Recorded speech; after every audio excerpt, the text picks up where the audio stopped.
Beetroot দিয়ে আজকে 4টা ভিন্ন স্বাদের রেসিপি আপনাদের সাথে শেয়ার করব। তৈরি করে দেখাবো বিটরুট ভর্তা, বিটরুটের অমলেট, বিটরুট পাকোড়া, সেই সাথে বিটরুট ভাজা। তাহলে রেসিপিগুলো দেখে নেওয়া যাক।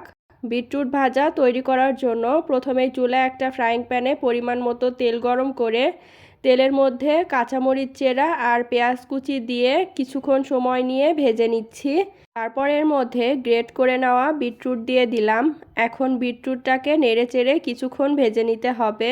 তারপর এর মধ্যে দিয়ে দিব স্বাদ অনুযায়ী লবণ আর হলুদের গুঁড়া।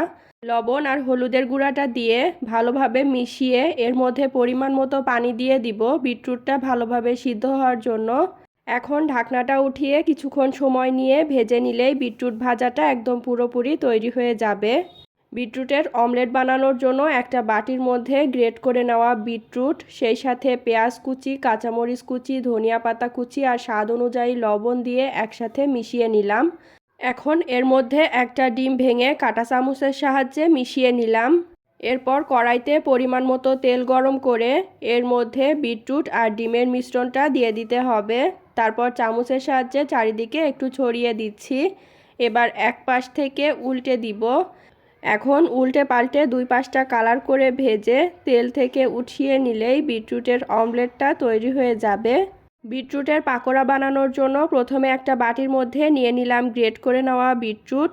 তার মধ্যে দিয়ে দিব পেঁয়াজ কুচি, কাঁচামরিচ কুচি, ধনিয়া পাতা কুচি, হলুদের গুঁড়া, শুকনো মরিচের গুঁড়া, জিরে গুঁড়া, ধনিয়া গুঁড়া আর স্বাদ অনুযায়ী লবণ।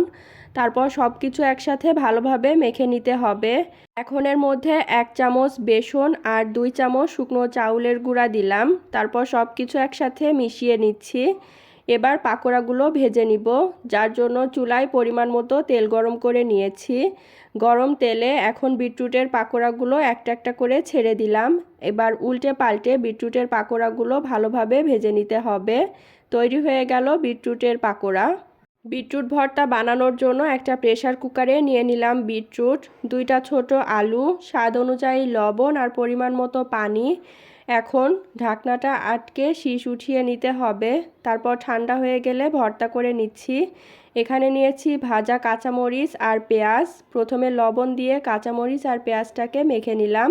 তারপর সব কিছু একসাথে ভালোভাবে মিশিয়ে নিতে হবে। তৈরি হয়ে গেল বিটরুটের ভর্তা। আর এই তো বিটরুট দিয়ে 4টা ভিন্ন স্বাদের রেসিপি তৈরি করে নিলাম আর প্লেটে সুন্দরভাবে পরিবেশন করে নিলাম। এখন খাওয়ার পালা।